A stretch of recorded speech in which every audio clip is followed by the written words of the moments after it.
अब question number 11th देखते हैं। क्वेश्चन कह रहा है टू पैरेलल स्टील वायर्स यानी कि टू स्टील वायर्स यानी कि दोनों का मटेरियल सेम है। A and B are fixed to a rigid support at upper ends. Upper end जो है उनका किसी सीलिंग से चिपका रखा है and subjected to the same load यानी कि दोनों वायर्स पे जो फोर्स लग रही है वो सेम है। The length of the wires are in ratio 4:5 and their radii are in ratio 4:3। The increase in the length of the wire is 1 millimetre. Wire A का जो लेंथ इंक्रीज हुआ है वो 1 मिलीमीटर दे रखा है। कह रहा है find the increase in the length of wire B.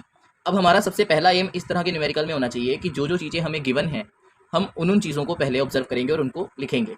सो दो स्टील वायर्स हैं यानी कि दोनों का मटेरियल सेम है तो दोनों का जो यंग्स मॉड्यूलस होगा वो सेम रहेगा। अब दूसरी बात, दोनों के ऊपर सेम लोड है, सेम लोड लगा रखा है यानी कि दोनों पे फोर्स यानी कि F A is equals to F B बराबर एफ मान लिया हमने। ओके, रेडियाई का रेशो दे रखा है 4:3। लेंथ ऑफ वायर्स का रेशो दे रखा है L A to L B बराबर 4:5। ये मैंने L B to L A reverse करके क्यों लिखा वो बाद में बताऊंगा, अभी पता लग जाएगा। अब जैसे कि इससे पहले वाले में भी बताया था कि ये न्यूमेरिकल्स जो हैं इनमें जो जो चीज़ें सेम होती हैं हम उनकी एक इक्वेशन बना लेते हैं जिसके पैरेलल दूसरी इक्वेशन बनती है उन टर्म्स की, फिर उसके बाद कंपैरिजन होता है। तो यहाँ पर भी सेम वही चीज़ आ गई, कंपैरिजन आ गया। अब कंपैरिजन करके ही ये न्यूमेरिकल सॉल्व होगा। सो यहाँ पर लिखा है since both the wires are made of same material यानी कि स्टील, सो वाई ए यानी Young's modulus of wire A is equals to Y B. Young's modulus of wire B उसको मैं 5 मान लेता हूँ और यंग्स मॉड्यूलस का मैंने फॉर्मुला खोला y is equals to F upon A into L by delta L. जो जो चीज़ें सेम थी यानी यंग्स मॉड्यूलस ऑफ फोर्स जैसे कि ये और ये, इनको मैंने एक तरफ रखा, इक्वेशन बना दी, दूसरी तरफ बिल्कुल पैरेलल इक्वेशन दूसरी की।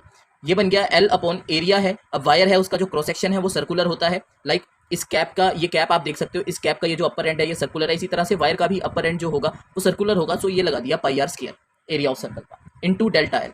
अब जो जो चीज़ें सेम थी वो दोनों कंडीशंस के लिए बराबर ही रहेंगी, इसलिए ये equation for wire A for wire B दोनों के लिए इक्वल हो जाएगी, इसलिए दोनों को इक्वल करके लिख दिया। L A upon pi R A square into delta L A, L B upon pi R B square into delta L B. Pi और पाई दोनों तरफ सेम था, उड़ा दिया और डेल्टा एल बी की क्रॉस मल्टीप्लिकेशन की मदद से इक्वेशन बना ली जो कि ये इक्वेशन बनी है। अब यहाँ पर देखो कि L B upon L A है, पर यहाँ पर L A upon L B बन रहा था, इसलिए मैंने इसको रिवर्स कर दिया। ये 4:5 था, यहाँ पर इसको रिवर्स किया तो ये भी रिवर्स हो जाएगा और वैल्यूज अकॉर्डिंगली भर दी।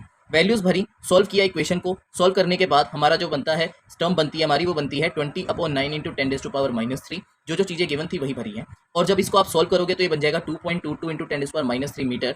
और अगर आप -10⁻3 जो है अगर आप इसे हटा के मिलीमीटर में निकालना चाहो तो 1 मिलीमीटर 10⁻3 के ऑलरेडी बराबर होता है, तो 2.22 मिलीमीटर के भी इक्वल आंसर आएगा, which is the given answer in your book also. Thank you, I hope आपने इसे भी इंजॉय किया हो।